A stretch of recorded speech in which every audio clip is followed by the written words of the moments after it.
over here tapping in with KWJT, Puget Sound from space. I'm over here with Corey. You're tapping in with Tavares and sliding with Solana.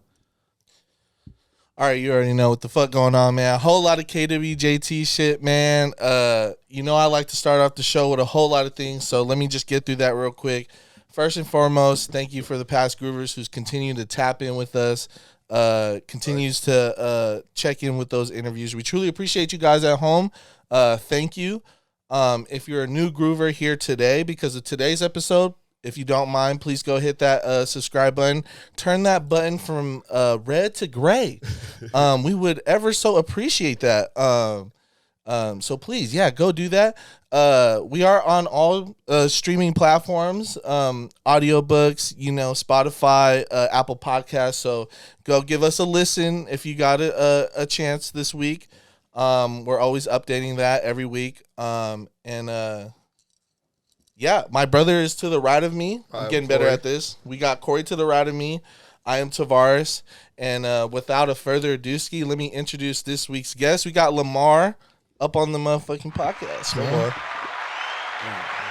Come on. Good hand clap. Yeah, I just did a fakey. Make sure y'all tap that subscribe. This is going to go viral. You might be one of our greatest interviews yet. I hope. In a good way. So No, it's going to be great. I have a list of questions. He has a list of questions. I feel like Corey's going to try to trigger me with questions. No one's going to trigger you. This ends up some Kanye-ass rant shit. No. This is a perfect place for a Kanye-style rant, though. I will never put you We're prepared for any and everything. You know what's crazy? Yeah, but he knows I don't got a filter. You could keep saying certain little shit. I can take him down a crazy rant. And then I'll just get to going, and my perspective is my perspective, and it is what it is. And he has like he's also an analytical guy, so he has like the numbers and like the science behind it. So it's kind of crazy if you ever get into an argument with Flock, make sure you do your research because he's done his, or he just won't entertain you. If he doesn't know, he won't do it. For the groovers that don't at home that don't know, before we do get started, brother, sure. Lamarr is I would say a newer friend to me, but we have built a relationship over time, and getting together, I would say, with your involvement with Aisle4our, people who don't know. We've had Jaime on, Tobe on, and, we now finally have, one of the GOATs on, Lamarr. So if the groovers at home that don't understand the whole, relationship, they're like, oh, how did this come to be? Is we've been working very closely together for the past couple of years, which has been truly an honor. Honestly, before I wanted to get that off my chest before we did start. So of course, but I want to start where I start with every guest. How are you? I'm good. This is about to be laugh galore. I want to start off saying the first time I ever did some weird interview camera question shit, Corey did it, and they made it extremely awkward for me, and I laughed my ass off the entire time, and we had to edit it, and now y'all see who got the giggles. But all right, keep going. I have the giggles because as he was doing the intro, and I started thinking about Aisle4our, I just have funnier moments with you than most people because you're a troll. And you, this is where I was trying to start with how are you? You're back. I would start here. You are probably one of the funnier people that I know that is very unintentionally, it's more spiteful than it is humor sometimes, which makes it hilarious to me. Have you always been this way? Have you always had a personality to I wouldn't say one up, but have the last laugh? Yep. Are you gonna answer questions like you're being interrogated? Nah, I just had to digest the question. I'm like, can't really argue that. I didn't see that being the delivery of it because I think it's funny. No, it's hilarious. But then sometimes it's everybody but the joke person gets it. Or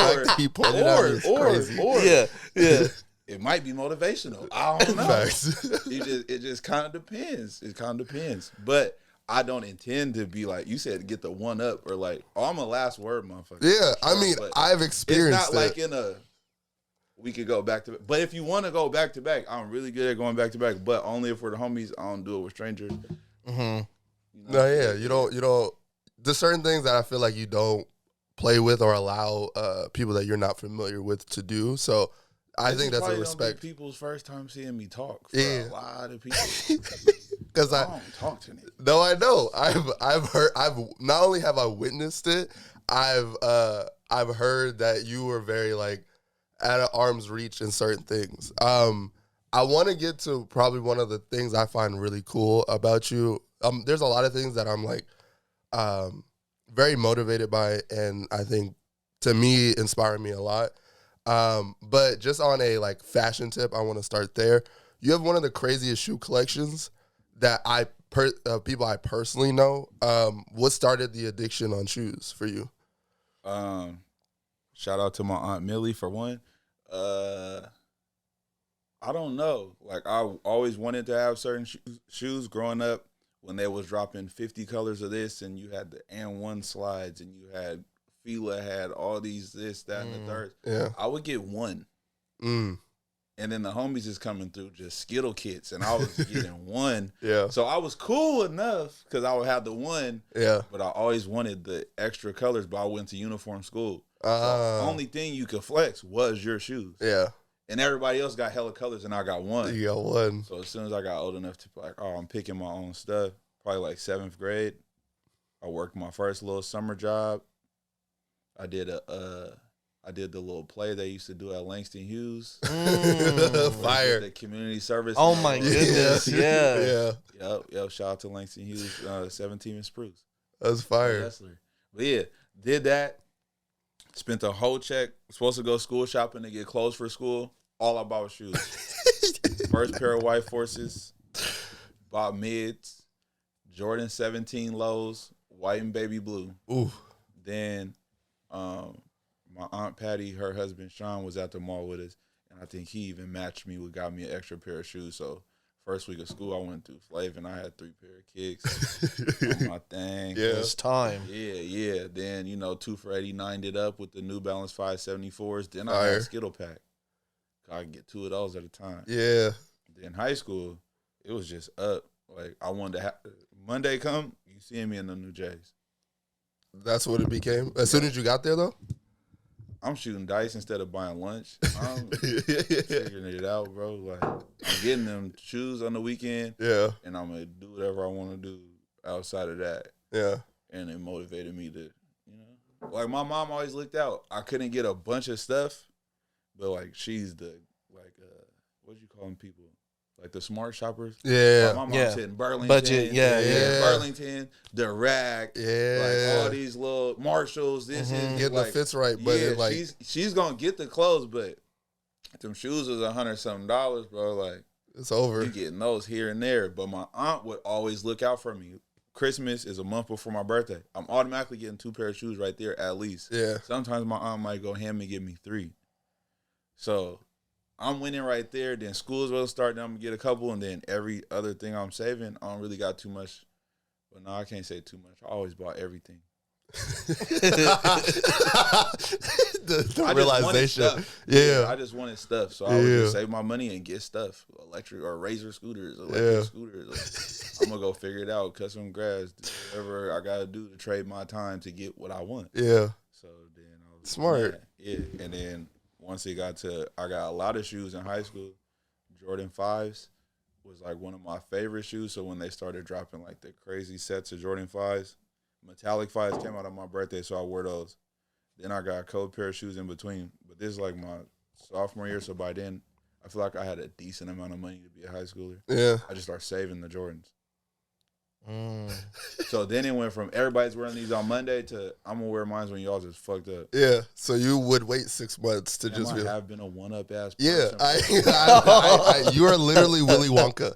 Like you are like a purist at heart, and I love it because it's one of those things about culture for real that you don't really get anymore, and like people who stand on things they like and things that they hate, they don't absorb. Like for me, you're one of those people who like you don't consume shit you hate. Like you only like obsess about things that you want more knowledge in and things that you want. So that's always inspired me. But I know, like, with shoes and, like, you've told me stories where you would walk out of the mall with everything and laugh at people in line just being like, oh, you're not getting that. I feel like that's how majority of people know me, period. Yeah. Majority of people know me for shoes. Yeah. Majority of people know me for having a shopping cart at South Center Mall from the China grocery store and walking off with the shit. And they be like, yo, let me get the sizes. We don't even know what size we got. I don't got no sizes for you. I'll figure it out later when I get home. Because right now, I'm just focused on getting as many as I possibly can. Yeah. I don't got sizes for you. And they're watching me walk with sizes they probably need. But that shit got me in a little trouble on the internet, though. That was my first time I figured out, like, the Instagram flexing, they get you, you know? Niggas start hating on you. Yeah, I had 36 screenshots turned into Foot Locker corporate. They had a whole ass meeting at South Center Mall Champs, Foot Locker, trying to figure out, like, why this dude exists. So you basically in Washington helped change, like, corporate protocol at the South Center Mall. For a lot of stuff. Shout out to Clay, too. You know? Yeah, I had an arrogant ass business partner, and our business plan was raffle comes out, destroy it. Saturday, take everything. Sunday, whatever's the unconfirmed, have people in line to take everything. Post it all when we're done. It just looks like a mountain or whatever. Figure it out as we go. That's fire. Yeah, so 2012, accidentally sold shoes to a couple of the homies. It was playoff Jordan 12s. Yeah. They just re-released those. That was tight. Then business license by 2013 or 14. Fire. Seattle Soul. My logo was 2 Jordan 1s with some cursive made out of shoelaces. Fire. And we was trapping off the gram. But my phone rang like a drug dealer's for shoes for years. And still to this day, like, the people that know they could get shoes from me. For sure. Yeah. That's insane. That's insane. But yeah, I'm like, that's 11 years. Yeah. You got to get a round of applause for just not only, I feel like changing the shoe game here specifically, but just being a man that's really a part of it. Like, you kind of waved the flag. Then. Yeah. It was fun. Shoes was fun. Yeah. It's first come, first serve. So then it's a mob. It's hella people. It's all kind of stuff going on. I know a lot of people that I know from just shoes. And some of us was bigger than what we was at the time. Some people, like, smaller in the community, but got monster collections. Yeah. Because we were just trying to get stuff. My cheap ass was just trying to get the money I paid for my shoes back. Yeah. So I could get 10 pair of shoes, and this is early on. I get 10 pair of shoes selling for $25, and my pair was free.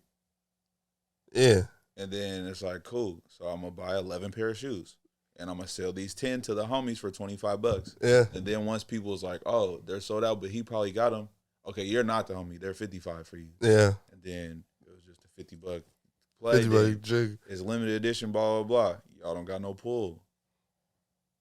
So what? I have a question. What was it like making friends? Like what was it like dealing with Foot Locker employees, Champs employees during that time for you? Like, were you just they were just the homies, or were they just like they knew you were the guy? Shout out to Feel the Thrill. I knew a couple people in the mall.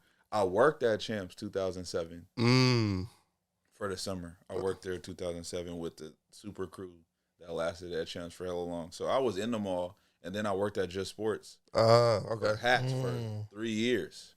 So that's where all the hat shit comes from. Yeah. Yeah, I worked in the mall. So I knew them people in the mall. And then it just went from me trying to grab stuff to everybody else is like, it's pandemonium. They're stressing them out. It's crazy. They're getting threatened. They're getting this. Like, yeah. And I'm just like, hey, I'll just cover my one pair. If you can, it's cool. If you can't, it's cool. Yeah. And then, all right, have some people in line. All right, I'm going to have so-and-so be in line for me. Or other mall employees. I got you on this if you could hook me up with that. Yeah. Or jump in line for me, bro. I got a dub for you. Or Nike Town. I'm going downtown. This is Dornbecker Jordan 1 release. People can vouch for me. Fire. I had 7 homeless people in line for $20 a piece. Coded. Because that's how you got it off, bro. Like, you had to do what you had to do. No, that is I've seen Josh do this before, where it's just like, hey, what you need $5? All right, come stand over here. Bro, we was blessing them down there. We wasn't even doing them $5. And downtown used to get shaky, bro. People was getting beat up, robbed, and jacked for their Jordans, trying to walk out of Nike Town and go to the bus stop like it was good. And then we get older, and now it's just pull up. But now people's pulling up, trying to bully the line and cut, and it was funner times. Yeah, no, that does sound exciting. When it's a purest game, like when it's at like the mall, people just genuinely. I got a lot of genuine relationships, like with people once they get to know me, and it's like, oh, like I'm never gonna try to like. I'm not a habitual line stepper or try to cross the line. Like, I kind of get people's boundaries, and it's like, cool. Yeah. If you're going to help me do something, you're going to help me do it. If you're not going to help me do something, you're not going to help me do it, and I'm not going to keep asking you. Yeah. But don't be mad when I figure out how to do it. So Facts. South Center Mall, I figured out how to do it. I'm going in there, and me and Clayton's going to text everybody on our phone, go drop raffles for us, just put our phone numbers. All they want is your ID. You put a size, you put the raffle thing, you put your phone number. We're doing it so much with so many people, they know our phone numbers by heart at the raffle table. So then they just start putting, damn, I can say it now because don't nobody work there. Yeah. They start putting what they call the bat signal on all our raffles. Oh. So it'd be some shit, stars in a circle scribbled on it. And we're like, oh, star circle. Put a star in circle. Put a star in circling. So when they're pulling all the raffles, we're not cheating. Everybody's trying to figure out how we're winning. How are these guys getting all these shoes? How are they're cheating? They're cheating. No, we just got that many people going in there to drop raffles. Yeah. Everybody's dropping a raffle. And when they need a size in the shoes, they're gonna even if the shoe wasn't for us, like you be like, oh, I need a size, I'm gonna tell you, go to Chic, go to Foot Locker, go to Champs, go to Nordstrom's, go to Foot Action, go to Finish Line, drop raffles in all these, use my number. You'll get your shoe. You're probably gonna win 6 times out of 6 stores. All you wanted was to guarantee your one pair. Exactly. I got 5 more pair off of your drop. Yep. And now they have my phone number on it. They're calling me. They're like, yo, Tavares won. Yo, Corey won. Yo, your mom won again. Yo, da. All right, cool. I'll see you guys Saturday. Yeah, I'll see you Coming there on Saturday, give me everything with my phone number on it. Everything with Clay's phone number on it. Clear them all. I got a couple people with me, probably my little cousins. Yeah. We're out of here. Help or the whole my shoes. older cousins, and we're out of here. Wow. And then once it was something like crazy and people was on us and them guys didn't want to get in trouble for it and we're not habitual line steppers, we just figured out the pattern they was using for the thing. So I had every ticket to every store. So now I'm making 20 raffle tickets. Before I get there, all got my number in it. I'm talking to the people, some. I'm dropping my own 20 in there. Niggas just looking at me like, please don't make me lose my job. There's nothing you can do. You didn't do nothing. I'm walking away. Exactly. It's good. So now I'm preloaded everybody else's phone numbers on there. I'm preloading everything else on there. Yeah. Everything's backdoor. And now I'm dropping it. So when they look at the cameras, they don't know what the fuck. Like, you can't even figure out what happened. And I'm doing that everywhere. That's honestly amazing. I love this story so much. The structure behind all that and like coming off of the muscle of like just wanting the desire and like, you know, being infatuated with shoe wear and all that beyond like, you know, our giggles and stuff. I think that truly is amazing. I wish like now looking back at it, I just wish we were more serious. Yeah. Like we still was doing whatever. Yeah. Like in our spare time, it just was, all right, Monday, Tuesdays raffle. Saturday, try to shut them all down. Sunday, try to take whatever unraffled shit there is. Yeah. Everybody else is going to be there going crazy. Like, shout out to Jared at Foot Locker. They pulled, or Finish Line. They pulled guns on the people that worked at Finish Line for the re-raffle or for the, like, unclaimed stuff one time. It's just like, grape Jordan 5s. That picture's still on my gram because it wasn't Foot Locker. Then I could only start posting stuff that wasn't Foot Locker.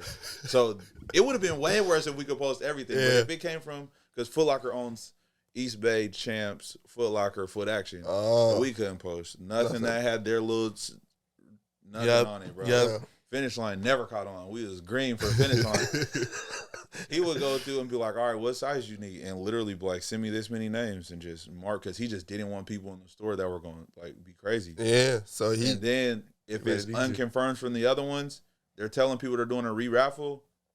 I'm there an hour before the mall even opens in the morning, and we're going out the back door, and I'm buying every pair I want. And then the re-raffle was whatever is left. Yeah, whatever you didn't need, whatever wasn't gonna hit. Yeah, I don't need that. I don't need that 7.5. Everybody else being so rah and making the news and shootings at the mall for these shoes and doing just crazy shit. And we was the only ones that just was like, well, let us know. Oh, and Dante Peterson. Shout out to Dante Peterson too, because he's old school. Yeah. But yeah, we was the ones that just was like on some like, if you got it, you got it. If you don't, I'm gonna figure it out. You gonna see me in here anyway. Yeah, I'm not gonna be a part of the commotion crew. Yeah. So we gonna come through, and then sometimes I had to send other people down there. Like everybody, I feel like all my aunties done went to the mall for me. All my cousins for sure done went to the mall for me. Any of the homies done went to the mall for me. I'm hiding shoes in the mall at other stores that people work at. I feel like that's how I got hella tight with like Dave from the Cool. They start reselling shoes because he's seeing how crazy I'm doing, and I'm hiding them in the Cool. We can't put them in the car because everybody knows these guys is going to try to hit all these stores with all these shoes. Then if they put them in the car, they're hit. Yeah. So we're getting hella shoes and going to stash them in the Cool, or we'll pay for hella shoes and just be like, have somebody sitting at the benches. And just like, holding hella shoes. Then we got the shopping carts. Now we're just going to go store to store with the carts and somebody be at the bench. But then people's taking pictures and videos of us and weird shit. So we're stashing shoes with Malcolm at the Cool. And Devontae. That's so crazy. Devontae, like it was like a crew of them. Yeah. And Akira. And I got hella tight with them just from that. So now on Mondays and Tuesdays when we come to the mall, everybody thinking we're cheating because we're stopping through there, say what's up. I might come through with 5 boxes of Krispy Kreme donuts and hit every store and just drop them off. I might pizza party randomly, hit every store at the pizza party, and then everybody's just like, what the fuck? Like, you're the guy. He's bribing them. No. I'm the guy. I'm being nice to these people. And they like look out. They're not telling on me. Yeah. And they look out. And then you guys come in here and be dickheads. So now they're looking out for me. Yeah. Now he's like, where's Lamarr? I'm not selling him these sneakers. Where's Lamarr? Be some crazy shit in here. Ain't no unraffles. I'm coming in on Tuesday. Now as the shoes came out Saturday, they're telling all confirmed. Yep. I'm walking out on Tuesday. We already know every size I got. Don't even trip. Everybody else waiting on shoes. I got you on Tuesday. Yeah. You'll get them. But we didn't take that shit serious. It just was a competition of who could get more shoes. Yeah, our hashtag was like mall killers or some shit. We'll put who has the biggest collection in that group that you guys were in? Is it you? Yeah. Is it because you still at your this collection point still is collecting? unreal? Yeah. Now at this point, yeah. I got Anybody wondering because we've been talking shoes? I got on women's shoes today. These are 14.5 in women's because you can't get no Travis Scott friends and family. So I got these ones. Come on.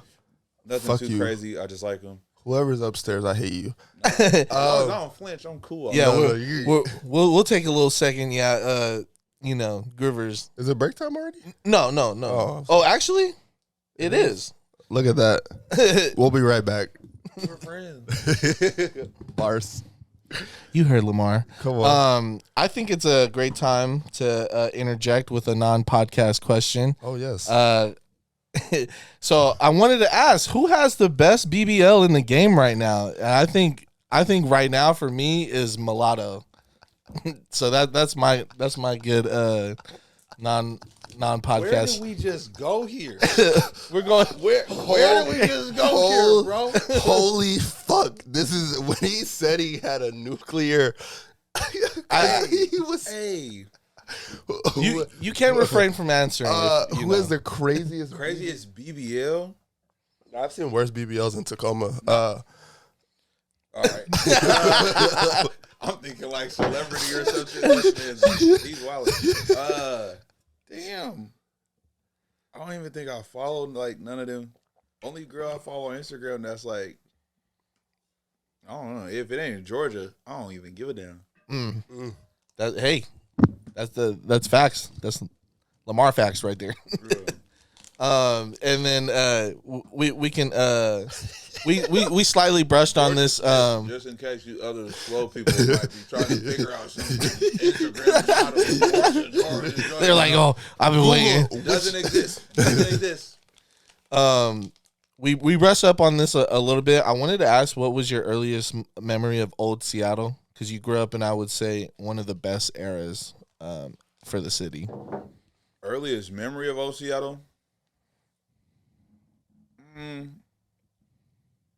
even though I grew up in the city, I would say like earliest memory that was fun to me, like Seattle-ish. Mm-hmm. There's too much stuff, bro. Right. Like I was a bus away from downtown Seattle, so I go downtown and kind of see whatever. Yeah. Jump on the 14, it's good. Then we had like more cultural based events when I was a kid versus now, which is why some of the reason I do what I do. Yeah. We had like Rip the Cuts for basketball tournaments. We had there was gonna be like a soulful field day at Franklin, or you got Moja Fest at Judkins Park, and it's gonna be active homies our age. Everybody's there linking up. You got stuff to do. Yeah. And we just did more stuff. Like now, I don't even take my kids to some of the stuff they would be doing because it's just not cool no more. Yeah. Emoji Fest look a little different these days from when I was younger. I remember. Do you remember the joints at Franklin? Man, I think I definitely think I used to be out there with Big Pepe and Lil Pepe. So yeah, those were lit. Am I 10 years older than you? I'm 34. 9. Okay, that makes sense. Yeah. Oh, yeah, because I was in high school, so you would have been just little bro. Mm-hmm. Yeah. I have a question about being a dad, because you're a dad. How has being a father impacted how you live today? Because I know that you told me having your oldest made you wear seatbelts, but in other ways, how has it impacted your life for the better? Oh, having my oldest just made me do a lot of stuff. I was a gambler-maholic before I had kids. It was just fun. Yeah. And then I had to structure that.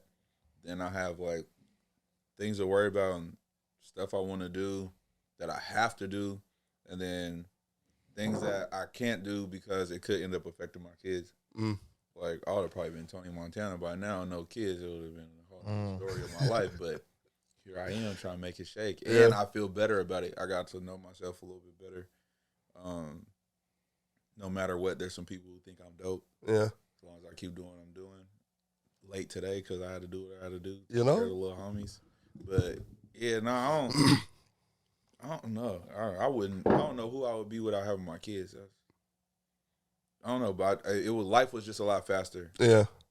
Because of our era and where I grew up. Yeah. What everybody was on, and you just wanted to be outside. You got to it quicker. That's dope. I have another family question while we're on the subject of family. To me, you have one of the best nucleus families. Like you guys actually kick it and hang out and are like, to me, would like be a TV black family. Just off just optics and just like outside looking in. You sound crazy as hell right now. No, because I would. The only reason I said that is because like, this on outside looking in, all of your family has hustle. All of your family like works their ass off. I never like. You've told me in passing, you're like your mom tends to take more trips than you, just like living her life and like having her own enjoyment. Yeah, she's the big. I ain't gonna say it, but yeah. So like, my sister went off to college last year, and my mom been outside, bro.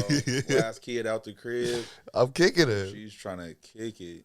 So like for me, and then like even what how JoJo is able to like start businesses and just like thrive. I feel like the family that I've met and the extended family that you have all get after it. Do you think that is like, what do you contribute that being in the family DNA? Because I think it's really cool. I think we got lucky. I got lucky to have some trapping ass family members from like the older ones on down. And it's before I was even anything. Yeah. Like my grandpa was getting to it in Seattle. Owned a whole bunch of businesses, whole bunch of land. Fire. Clubs, restaurants. He was putting on, what's the little, I don't even want to call my dad right now. Whatever the little Woodstock type thing. Oh, he was doing bumper shoot? No, like Sasquatch, but like there's a pre-Sasquatch. I can't think of whatever that shit's called, but like, yeah, my dad's like, oh yeah, we was having whoop here, we was bringing them here. Fuck, I know. Like crazy names. Yeah. But then my grandpa also was like a really bad gambler, so he was like just trying hella shit. Yeah. Damn. Yeah, he did. Yeah, he had too many things going on, but like grandpa was trapping. He was making it happen. My dad was working whatever my grandpa was working. Yeah. My mom's side of the family, that's probably where I get majority of like the chill Lamarr from, and like because they were like not like the Huxtables, but more like Family Matters family, like together, but it wasn't too crazy. Yeah, like my mom, and my sister, we're like the goons of my mom's side of the family. Like, I can't even say like nobody else. I don't know. Yeah. I doubt anybody else on my mom's side of the family has ever even had cuffs on their hands. Yeah, like nothing. Like they're very straightforward. They're very straightforward. My great grandma was one of the most loving people in the world, so she groomed a real good family. So I wouldn't say too much of my hustle comes from there, but I did get a lot from that family. And that's what the family I deal with the most, too, out of everybody. But my mom's dad's side of the family, they're notorious. They're notorious. From CD to the South End, notorious. And they got to it in any way you could think of. My great-grandma on that side, 13 kids. Yeah. And everybody else underneath that was her kid. And ran the like neighborhood daycare in the CD for hella years. So that's how a lot of people's like connected with me. That's extended family. That's not is they just all been through my grandma's house. Yeah. Everybody know the yellow house on Jackson. Oh yeah, on Jackson. Oh yeah, on Jackson. That's diagonal across the street from Quick Pack. You didn't see me there for my whole life. Yeah. And both my great grandmas lived on the same block. That's fire. Yeah. So you seen me run up and down there until I was 19 years old. I was in the CD on 26 in Jackson only. Yeah. So, yeah, I feel like I just had some cool upbringing. Everybody else, my mom's a hustler, and all my extended family is her extended friends and family and kids. Yeah. And so, just come from a lineage of that. Get after it. Yeah. Nah, that's fire. Because it was probably one of the first things I've noticed, like meeting you. I was just like, damn, you have a strong family, and like you all, I don't know, like you guys all kick it. Like your dad calls you, your mom like checks in and like, you like there's like, I don't know, in maybe just because I don't know a lot of Washington families, but for me that's one of the things that I notice a lot about like strong family bonds and strong kicking it, and like I feel like you guys do that well, and it's really cool just to see you guys interact and like be a family, because it's not that TV show would be insane. I know. Your dad alone would be a star. So that's why I'm like, you saying that, like my dad's just a cameraman away from viral at all times, bro. Every moment. I'm 34 and bro's 21. Exactly. No cap. Like every moment. We had serious stuff to do yesterday. He's supposed to be helping me with the construction down at the top. We're remodeling Aisle4our. But yeah, bro, it's like, whoo, I had a long night last night. I woke up in a bed that wasn't mine. It's like, dog, we got shit to do today. Like, I was popping it, though. Yeah, like, we got shit to do. All right, I'm going to hit you when I'm leaving Tacoma. No, don't call me till today. When we're in the elevator, come in here. But then at the same time, I could call my dad and ask him for anything, and he's going to try to make it shake. Yeah. So I'm like, bro, I'm doing something right now, bro. He's like, all right, well, what? I'm doing something right now. Like, can you figure it out real quick? I figured something out. Yeah. All right, he called me back. All right, I scheduled this and this and this at Home Depot. It's all preset. All you got to do is show up and pay for it. We'll be straight. And then I'm like, that's fire. All right, cool. But that's like I don't know. My dad is like my brother. Yeah. My knucklehead brother. The one you got to look after and always looks after you. Yes. Yeah. My knucklehead buff brother. Yeah, facts. So let's talk about the shop. Aisle4our has been open unofficially 3 years, officially like 2. Yeah.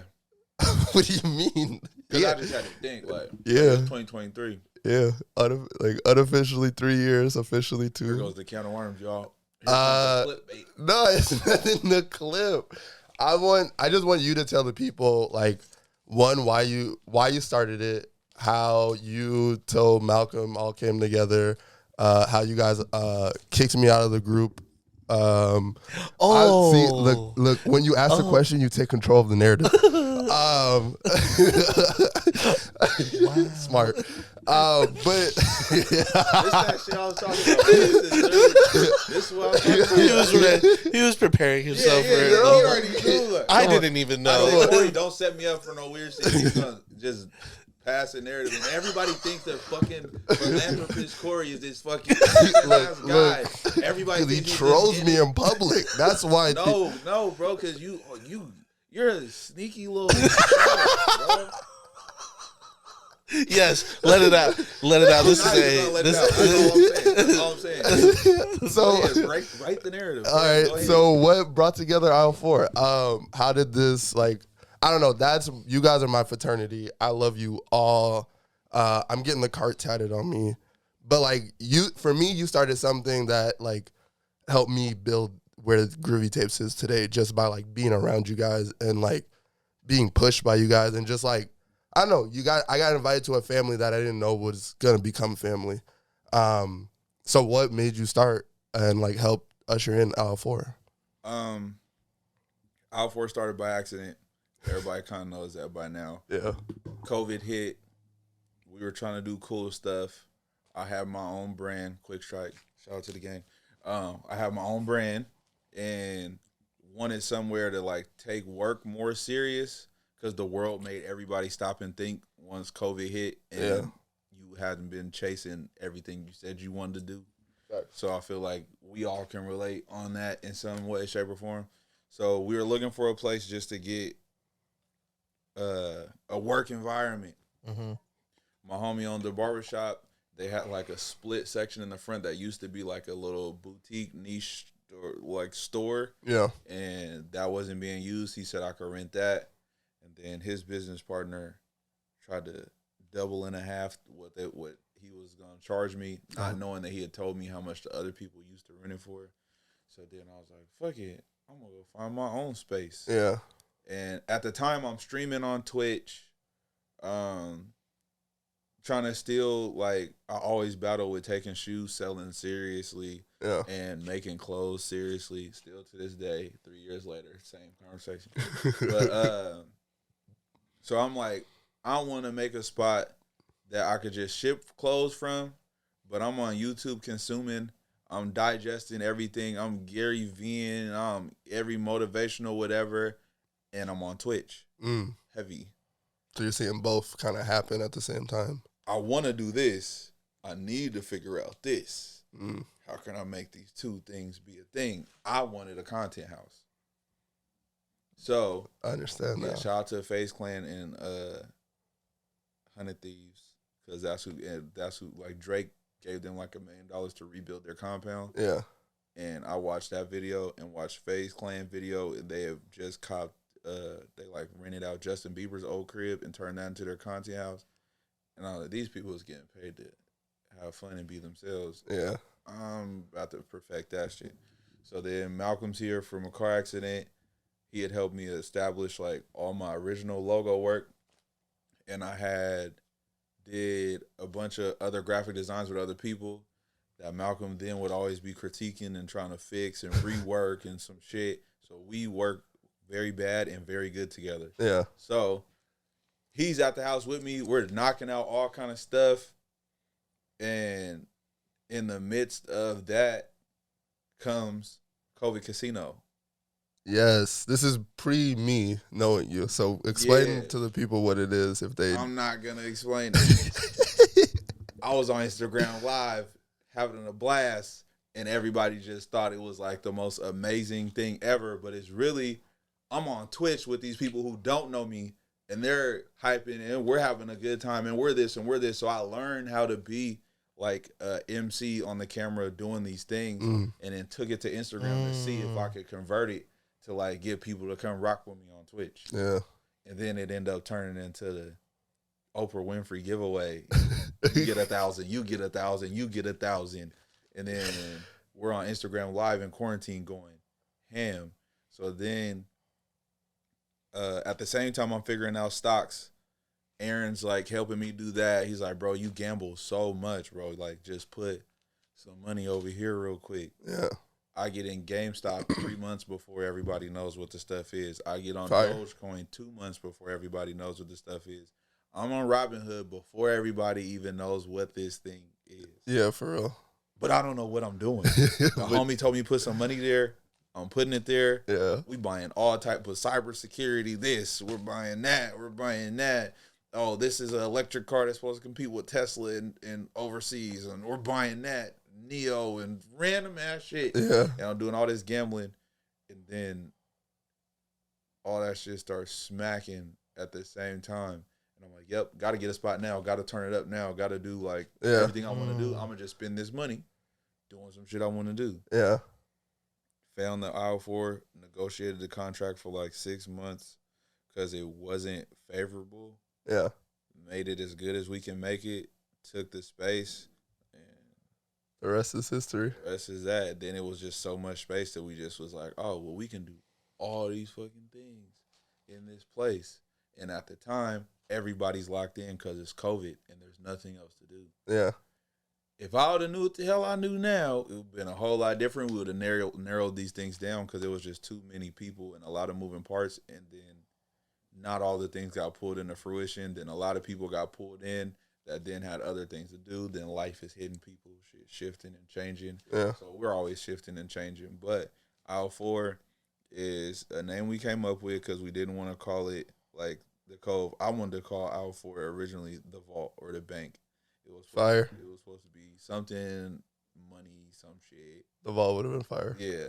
And then I wanted to get a big ass like fake bank vault, like image paint. Well, I was trying to do hella shit, and they're like, "All right, now we're compromising, and what can we call it? I ain't calling this shit no boutique. Nobody want no damn boutique." And there's 4 of us, and we're trying to put together. And one day, we're just shooting shit back and forth, picking colors. Malcolm's like cobalt blue, that's fire. They went like this, they went like that, and then we're running through all.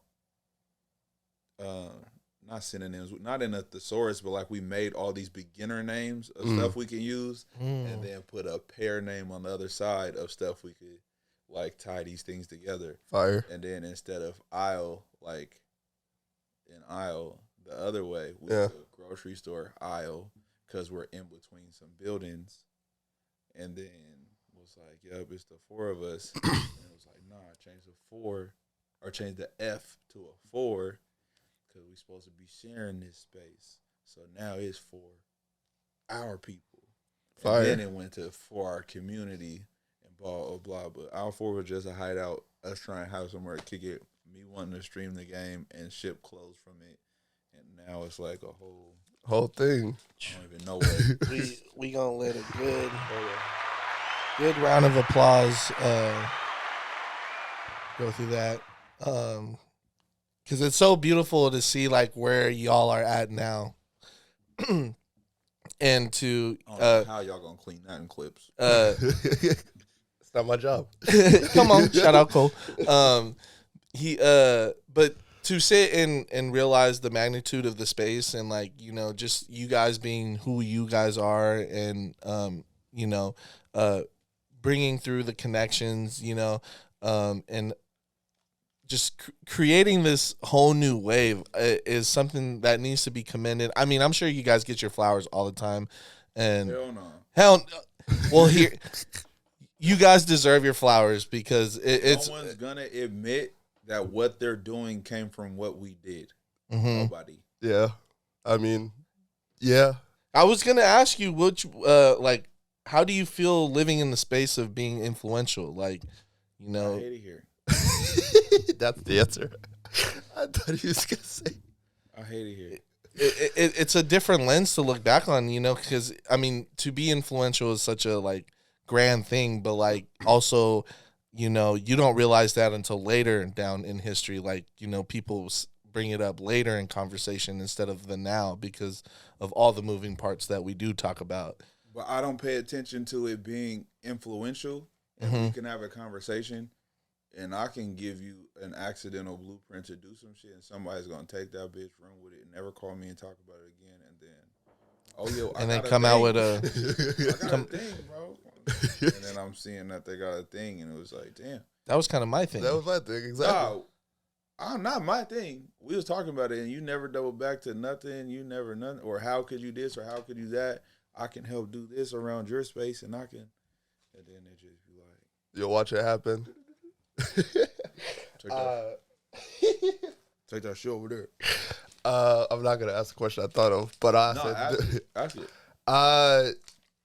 No, I mean, do you think how do I ask? Because I was there. I know a lot of people got a lot of their either blueprint out of Aisle4our or built whole businesses that no longer, that are able to flourish today. Do you think that, how many businesses have you seen really succeed after coming through that door, I would say? Like, I don't know who's all succeeding, but I could say who all started doing some shit. And a lot of people came to the space. This is dope. I want to use it. How can we work together? How can we this? And then I tell them. And then they're like, all right, bet. I'm going to use this part that I can do by myself. And then a lot of shit changed. This is about to sound crazy. A lot of shit changed when B. Hayes made it repetitious. Everybody that wanted to be a part, everybody that was down to be a part, feared the drop pin. That's a fact. No one would do it. Nobody's going to say it. They're all going to try to fucking cap. Niggas didn't want to do pop-ups. Didn't want no smoke in Aisle4our after B. Hayes. Not at all. Only person that tried it for good service, Michael. And he did a good job. Yeah. I don't really talk to him, but can't take that away from him. Thanks. Did a good job. So we came and people were using the space, and I'm going to just say it like this. A lot of Seattle pop-ups settle for ass. We tried to change the narrative on this is ass. Yeah. And you have a fucking fold-out table, and you just trying to sell some shit. You probably don't even have a banner. Yeah. You don't got no cue cards. You don't got no nothing, and we're just blah. And so our first pop-ups we had at the spot was a little blah. Hayes came through like, oh, yeah, I'm trying to do that again and this again. And it was like, hey, this space is supposed to be like, it's empty so we can remix it. And you need to make this shit look cool every time. And he's like, what? Like what? So we start talking concepts and shit. Hayes goes a step further than that and gets a fucking designer to come help him do some shit. Yeah. In the beginning, he's using cardboard, cotton balls. Yep. Like, he built a mountain. Yeah, You know. and he's just like, Bev, this is what we're supposed to do. But the first part, so B. Hayes and For Good Services got an event. We've had 3-4 events in the spot. This one we're still new, but nobody's making it look away. And then somebody online or either told Tobe, somebody said the spot was weak. Someone was like, oh, they're doing another pop at that weak spot. Yeah. Like, it's weak. It's like the same shit every time we go there. And it's because everybody's so focused on trying to make money. This is a gym for you niggas. Everybody's so focused on trying to make money, they don't spend no money on making their shit look dope. The only money they budget is going to make the clothes. Yeah. That's it. No marketing budget. They're letting the random ass homie shoot it. A cell phone is shooting it. You got dirty niggas, people in your modeling pictures. They're not trying. That's hard such a enough at all. gem. They're not. You're going to the same like I-90 tunnels and like, bro, go do something. Like, have a budget amount of money to make your shit look like the shit that you follow on the internet. You doing this, stand in front of whatever and in a neighborhood that everybody's familiar with, that everybody already done burnt out. Like, that shit is dead. You going to Bellevue taking pictures of the same place. You went down to the fucking troll over at the gasworks. Like, yeah, being you look innovative. like that other shit, and then you telling people that you want them to pay the high price for your shit, and that's why your shit don't be doing shit, and your design is ass. So we tell Michael and Hayes, like, bro, and I'm saying it from like, don't make the spot look weak, because niggas are saying it's weak. Yeah. Bro. Like, niggas saying we're weak. We can't have no pops in the shit look weak. Michael's like, all right, bet. He has a pop-up and flips the whole interior of our Spotlight Gallery department and made a whole backdrop out of denim. Yeah. Like a giant backdrop out of denim. And he makes hats. There's floating hats on fish strings throughout the entire shop, and people's buying them, and he's clipping them for them to buy them. And it's a thing. You walk in there, it's like you're in space of denim and flying hats. And it was some shit. It was dope. Hella people didn't come to that one. Yeah. So they didn't even get to see. I think that's probably the best one he put on. It was a little discouraging for him. Yeah. Because there was an event at Paradise at the same time. Thanks. And Friendly Fire had to drop that day and something else, but they're down there rocking. And he had put on something hella dope in the spot. one of my favorite designs in the spot by far. Yeah. But Hayes comes through, and Hayes already had his game plan. And then Hayes sees he came in here and did his thing, and Hayes was like, fuck that. And that's what ruined it right there. Yeah. Hayes came through and never missed after that. Not one time. Not one Haunted house in the joint. Yes. Haunted house was crazy. Haunted house in the joint. The body parts. The arcade in the joint. Then he's like, oh, like, he figured out how to up the traffic. So we tell B. Hayes, stop doing the one-day pop-up shit. We're not doing, and this is everybody end up flowing this after that. We're not doing one-day pop-ups at the spot. Friday, Saturday, Sunday, rock it out. Buy 2, get 1 free for everybody in the beginning. Buy 2 days, get the 3rd day free. No one knows what to do with this much time. But I'm undercutting peer space because I used to rent spots to do pop-ups. I'm renting places to do pop-ups for quick strike stuff. And I know how much it costs. Yeah. So I'm like, look, I'll make it in your favor. Trap the spot out, bro. Get as much money as you can get. I don't give a damn. Make it look cool. Yeah. But they're trying to get past the first day. Hayes starts bringing people on. Now you got Auntie Jules. Now we got Hoodie. Now we got, might be Daz in them. Yeah. You don't know. He's bringing his thrifters in there. Is this in there? Is that in there? Hayes made it a thing and still themed his way. And everybody get in line with the how I'm theming it, and we gonna all make this look copacetic as hell. Yeah. And it's flowing. And everybody got scared to come to Aisle4our after that. Other big brands here that have been dominant here, that are dominant here, that came to Aisle4our when it was nothing but mud getting put on the walls, and that whole place was burnt down, and we had to fix everything in there. Was rebuilt from scratch, everything in there. So other people with these one big brand in particular came in there, and we had a long ass conversation, and they never came back. And their whole conversation was, how could we work together? This, and this. Yeah. Change their trajectory on some shit. Took what he could take from the conversation and never came back. Don't even talk. Yeah. And their shit's tight. Don't even talk to them. I just different type of people. Facts. There's been a lot of those things. I'll also say on record, which Hayes knows this, one of my biggest regrets was Hayes asked to actually join Aisle4our after using it so many times. And when it was a conversation, like, yeah, we need to have a big conversation on that, yada, yada. All right, we're down. We could do this, that, and the third. What could you bring? He's like, oh, I'm bringing marketing. I'm going to bring my this. I'm going to bring my that. I'm going to do my thing. Hayes got the most traffic. I'm fucking with it. But then when we had the conversation, he's like, I'm willing to invest X, Y, and Z to, like, put, like, really a stamp in here. Yeah. And I'm like, all right, where do you see yourself in, like, a couple years? Blah, blah. He's like, I want my own store. From the jump. I want my own store. And I'm like, all right, so if we started something here, was working on something, would you make it, like, Aisle4our over there, and you just run it, and we just figure it out? He's like, nah, I want my own store. And I was like, so if you're putting money into this, that, and the third, like, and you want to leave at whatever time frame you're saying, I could essentially be losing my whole side of marketing, this and this, and gotta break you bread back off of, like, buying your percentage back. Yeah, I don't think that's gonna work for me. Because Makes we're sense. building something that we want to keep. Yeah. You're building and trying to get like, just get dirty. Yeah. Build, learn from that, and then go somewhere else. And I was like, I don't think that was gonna work for me.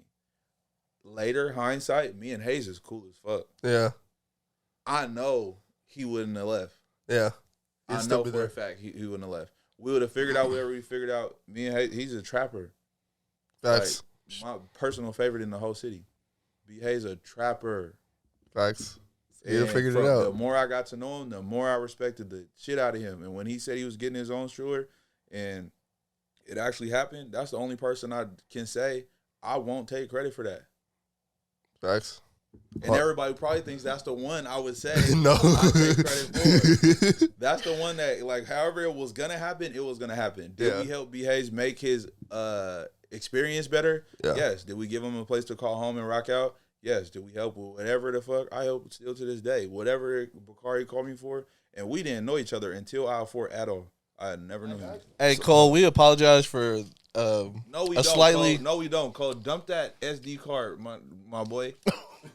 Oh, Dump that SD card, my boy. that's brother Rolando, but no worries. Okay. My bad, Cole. But we're back. Go ahead, brother. Sorry, I'm chewing. Oh, Gluten just free, saying. vegan free. Yeah, the homies is tearing shit up, and made it hard for other shit. A lot of shit came from outer space. Corey's don't know how to operate shit. Well, it's good. You're good. Damn, I'm just trying to make sure, you know? You can't be in the middle of a great thought. I got something to change the conversation. What are do's and don'ts for clubbing? Damn, I almost said something crazy. Do's and don'ts for clubbing. Do enjoy yourself. Don't think you're putting on a shit show for other people if that's not what you do. And if you go to a club in Seattle, just be like, I'm finna go to the bathroom real quick and leave, bro. Like, that's your safest play. You just go to the club at like 12:40.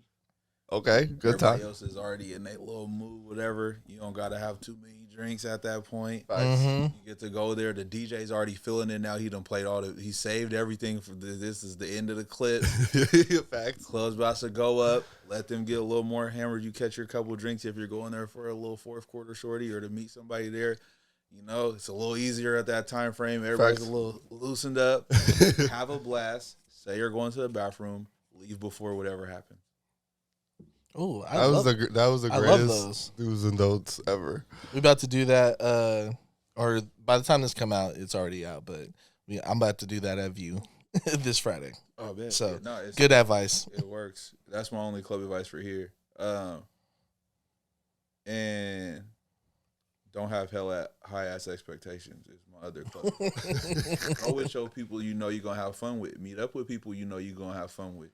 So that way, when you walk in there and hear, and all I do is win, throw your hands up, you don't want to sock something. It's a vibe, no matter what. And Montel Jordan is how we do is coming on no matter what you want. Yeah. Oh, and they're gonna swag surf in there no matter what year it is. Yeah. They're just gonna keep doing that shit. So go with the people you want to have fun with, because that's gonna happen no matter what. It's shaky here if you're just going and trying to catch a vibe. Okay, facts. What's the best sports game that you went to? Because I know you frequent from like pee-wees all the way to professional. So like, what's the best game you've gotten to witness? Jaguars versus the Patriots, AFC. No way. Champion game, and Gillette. I was in Boston. Wow. You seen Blake Bortles almost? No, this was not this year. This is 2018. Oh, okay. Damn. 2018. They won that year, right? The Patriots came back from a deficit of the Jaguars winning. Yeah. Yeah. Tom Brady walked it down. Yeah. Yeah. Okay, yeah. That Blake Bortles almost did it. Did the whole Tom Brady show in the fourth quarter, and I was there. My homie was a receiver on the Patriots. I mean, on the Jaguars, was turning up, doing his thing. They're winning. Fourth quarter, I'm a huge Tom Brady fan. But I'm a brother first. So I'm supporting the bro. I'm in the stadium. I brought all my Patriots gear with me to the city. And that morning, I just was like, I can't put this on. Like, Yeah. Bro got me tickets. I'm here because he's here. I want this nigga to beat Tom Brady. Yeah. I want him to win Tom Brady. They win this, they go to the Super Bowl. It's going to be the craziest thing ever. Tom Brady will watch it with me.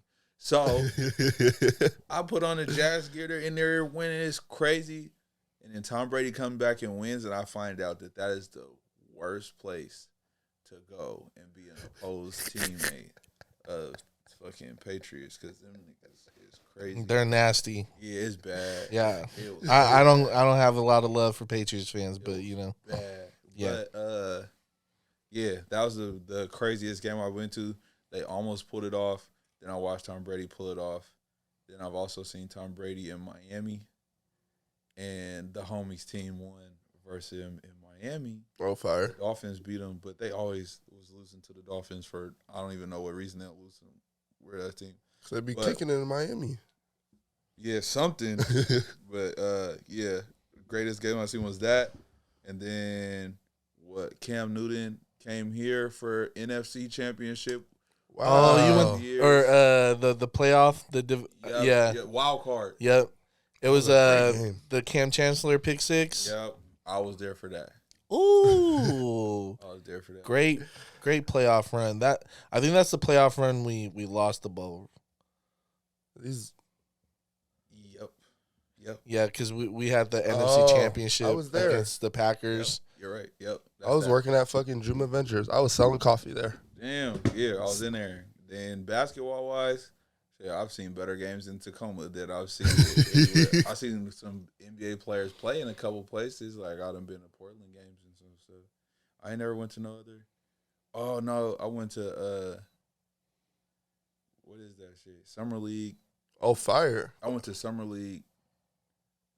I don't know what year it was, but it was Baby Boy's first year. DeJounte Murray's first year. So Summer League. So it was a lot of people came in that year. So I was there for all that in Vegas. The last game they had in the Key Arena, I was there for that when they had KD come out in the Sean Kim jersey. Yeah. All that stuff. Fire. You've been a part of like some of our major Golden State versus I don't even know who they played. So it was something sad, Sacramento or something. Steph Curry didn't even nothing. But I was there, courtside on that one too. That's fire. Best thing was probably the homie versus Tom Brady in Gillette. I'll probably, who knows, by the time I ever make it back there again. What those tickets will cost. Get good. You know, we'll get back to it. Belichick ain't taking nothing less than perfection. No, he's a dog. He'll get back to it. I have another question that I know the answer to, but I don't think most people know the answer to. Or he set me up again, people. Bro, it's chill. I was just gonna ask. He just did some fuck shit off camera recording. That's crazy. Why? Vouch for me. I'm vouching. Crazy narrative. Nobody saw it, so it doesn't exist. Why thousandaire? Because I do rich nigga shit on a broke nigga budget. I don't got a ticket yet. Fair. And there's not too much explaining about that. It was just some troll joke name just to get a username. Yeah. And my old username used to be Phil T Rich, and then Filthy Rich started rapping, and I stopped using that. And then all my stuff just switched to thousandaire after that. Fire. It was just like some broke rich. It was just something funny.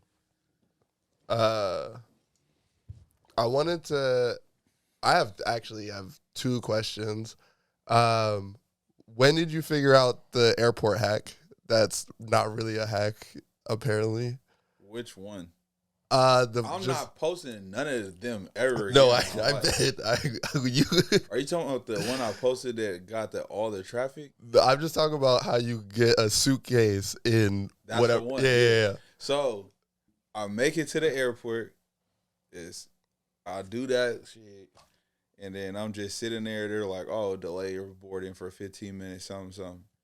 I'm scrolling. I see somebody on Instagram make some little fucking hack shit, and it wasn't like hella cheesy. Yeah. So I made a cheesy ass video being funny, put no hashtags on it that had nothing to do with the airport. Yeah. Some black travel page got that, and then other black travel pages got that. Then regular travel pages got that, and then that shit went to like over 50,000 plays, some 3,000 comments of people arguing with me and saying I'm lying, and then it went to a flight attendant group chat of like a company, a whole airline. The girl said, I don't know, scroll the comment. If y'all do thumbnails, pin that shit. Yeah. Because she ruined me. Hey, she was like, thanks to you, we're this shit won't be flying no more. Some. Thought it was a hack, blew it for everybody, blah, blah, blah, blah, blah. And then made like a big ass deal out of it. Wow. You fucked up her whole day. Yeah, because she was mad, but because I told her, I was like, what are you like, the police? Like, it's not your money, one. Yeah. There's no liquids in my bag, no nothing. I wanted to make my flight. I threw it through the security thing. They can't tell me nothing about the size of my shit because they don't own the plane. Yeah. That's just common sense. So I did it, and it works. And I've been doing that for a long time. And it wasn't a problem till I made the video. And the last time I just recently did it, in Dallas, in the same airport, the lady was like, you flew from here before? You fly a lot or something? And I was like, nah. She is like, you look familiar. And then looked at me. And she was like, yeah, I think I know who you are. She still gave me my thing because she didn't be a hater. So shout out to that lady for not being a hater. Fact. She was The pressure was on. I can't pull that at United no more, bro. They were like, I know who you She's are. like, I know who you are. We had a training video Yeah. on you. Yeah. They told us like, but because the part they was mad at about the whole video was they thought I was telling people it was free, which is not. I just said pay at the counter. Don't wait in the long ass lines and then be rushing to the airport. I see a long ass line when I walk in the airport. I'm going straight to security. Yeah, easy. I'm out of here. Get my shit right through. Yeah, I'm gonna be here. Y'all gonna be upstairs and then run in. Thanks. And I'm showing up late and still beating y'all. So I'm not doing none of that. Yeah. But I was also, so they had people thinking it was free. Then also they was mad. I was like, oh yeah, for girls that travel. But I'm just joking. For girls that travel, there's no scale at the gate. So you just bring whatever. If it's an overweight bag, like, good. Yeah. You don't want to pay the overweight fee, go straight security. Like, pay at the counter. They can't wait. She's like, yeah, we have to wait. Like, there's a weight distribution on the plane, and you're messing up. She tried to go in. And then, so now I don't even tell none of my other airport hacks. Yeah. You gotta I got hella of them. I know. I know. I'm not ever joking about that shit ever again. Like, she checked me, bro. She fucked it up for everybody. And whoever put that in the group chat a hoe, but yeah, I can't play that game at United no more. I got a flight tonight. Yeah. Let's see what it do. Yeah. Look, dice roll, you know the vibe. You know? What's the best artist that you found before they were famous? Because I know you are. Oh, you was about to have, like, damn, before they was famous? Yeah. Because I know you found, like, you were big on Detroit before Detroit got popping. I was big on Detroit rappers before almost all of them got popping. Shout out to Doughboys Cash Out. Payroll Giovanni, still one of my favorite rappers, and he never really blew up. All the other people in Detroit, I knew all that music before it was anything. But, damn, do I shameless plug right here? Got to give a shout out. Fuck it. Even though people's going to burn it once it hits. There's this rapper in Houston. Dog's name is King Hendrix. He is the next, all of that. Yeah. For trap rap. Damn, I got to tap in. You said King? King Hendrix. And he ain't blown up yet. I follow, bro. He had 9,000 followers. He still don't got like 30K. Who's one of the craziest ones I watched blow up? I feel like there's a rapper I don't know. I'd have to go through my SoundCloud. Yeah. Oh, I go ham on SoundCloud. Oh, That's how I be finding all that. Then my relateds and my YouTube suggestions is so crazy that I'll click some shit. Ad come on, I'm gonna let it run to see if y'all really on that. You obviously have money to pay for ads, Nice. so you trying. And if it's ads, I'm out of there. But if it's cool. I'm gonna let click it play. Yeah. And I might click it. I found a few artists that just offer some shit like that. Also, niggas that be spamming hella on Twitter, I watch the videos. Oh, yep. Under the threads. yeah. It's like, oh, this is the next big hit. I was watching the baby videos when he used to run around in the diaper because he would spam so much on Twitter. And Ellie Chopper spammed so much on Twitter. Like, So you had to pay attention. no, I just would click because you got 2 seconds for it to either you say something catchy or I'm out of here. Yeah. And I don't feel like that's a waste of my time because I like music that Yeah. much. Damn, now I really want to think of like It was a great. somebody who's like the best one that I ever was like, I knew that shit was going to happen. I don't know. It might be Wiz Khalifa. Damn. And I found Wiz Khalifa off of digitaldrip.com, which nobody's even going to remember what that is. Nope. Because if you wasn't big on Bay Area music, you had no reason to be on there. But they would rank songs with flames of up and coming. Yeah. There was 5 options of flames. But they will put, that's where Lil B will post all his music. Okay.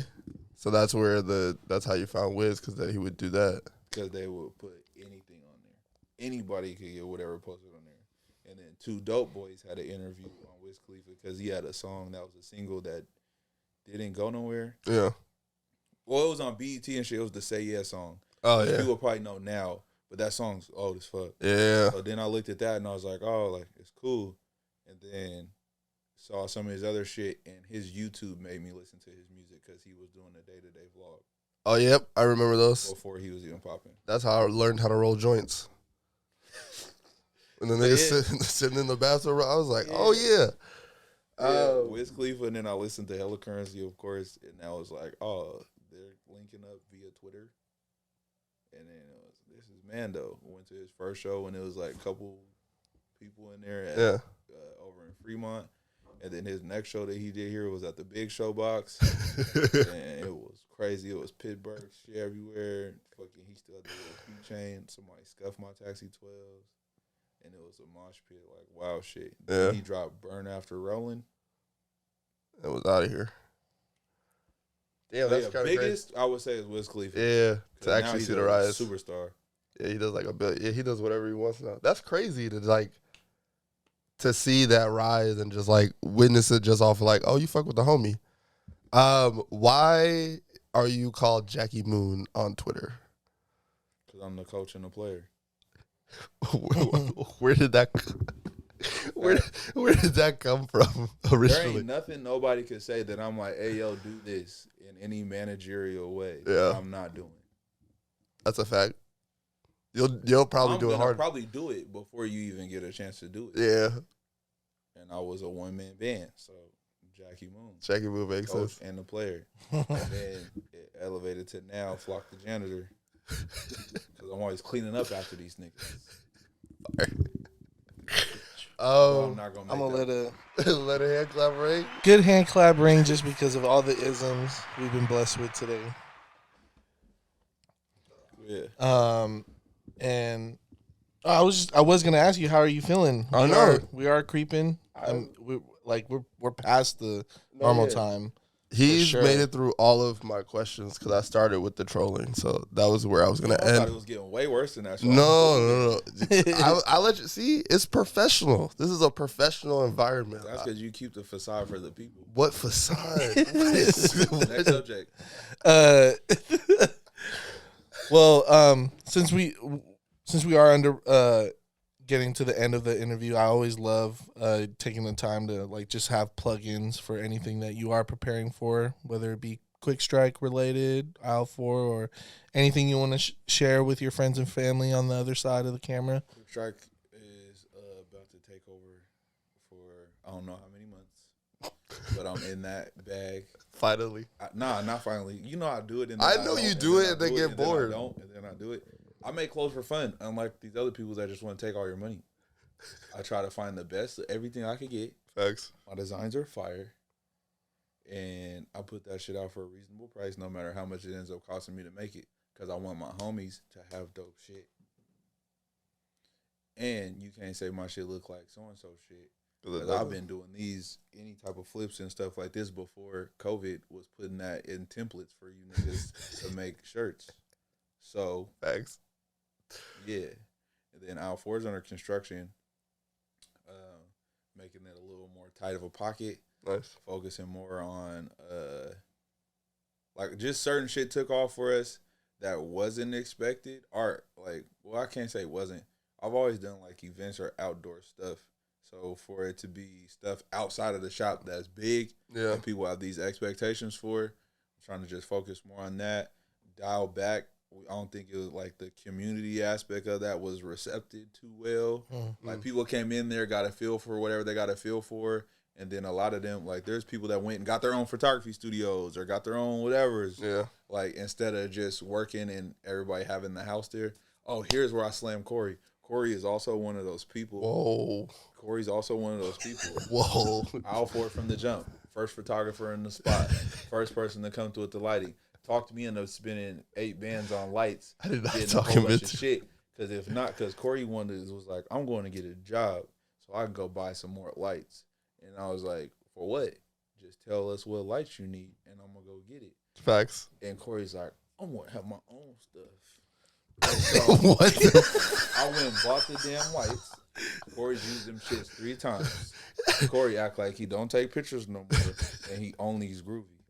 And then what the end then? He's like, this whole aesthetic of Groovy tapes is yada, yada, yada.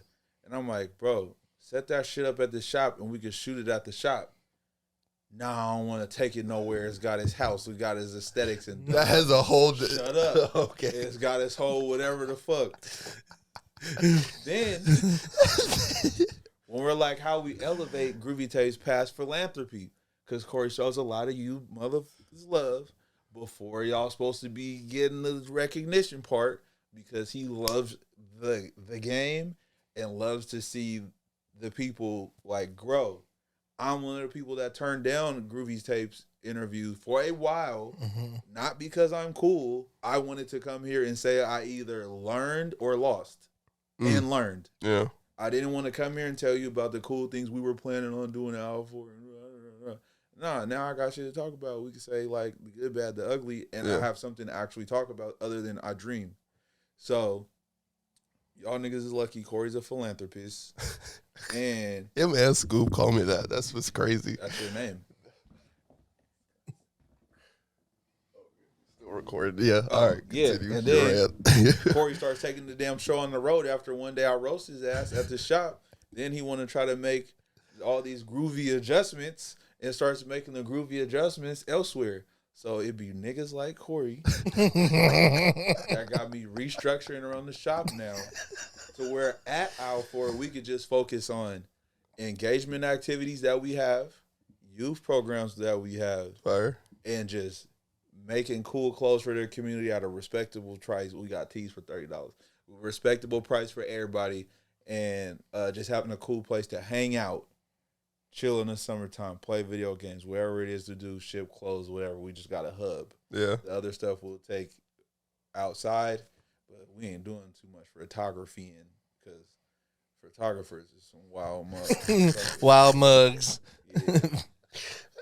I loved every single bit of That that. was so crazy how I got roped into that. Hey, but if you have nothing to do on this lovely Friday that we drop, go shop at Aisle4our before we do exit out of here, even though it's under construction. But Say, depending on when this come out, if this come out near April 21st, slide. That's a Friday, I think. come on. April 21st. That's going to be the shebang. We got some shit that weekend. Ooh, I'm excited. I won't be here. I'll be in Japan. Damn. You'll be doing some shit that weekend. I'll be here. Don't worry. As far as a report on it. We hold it down all ends. But oh my gosh, I feel like we covered a lot today. The Groovers definitely tap in with Aisle4our and Lamarr and all the future endeavors with Quick Strike and the rest of the family. And yeah, keep it groovy. KWJT, you've been grooving with the South. We got Lamarr, we got Corey, and you got Tavares. Come on.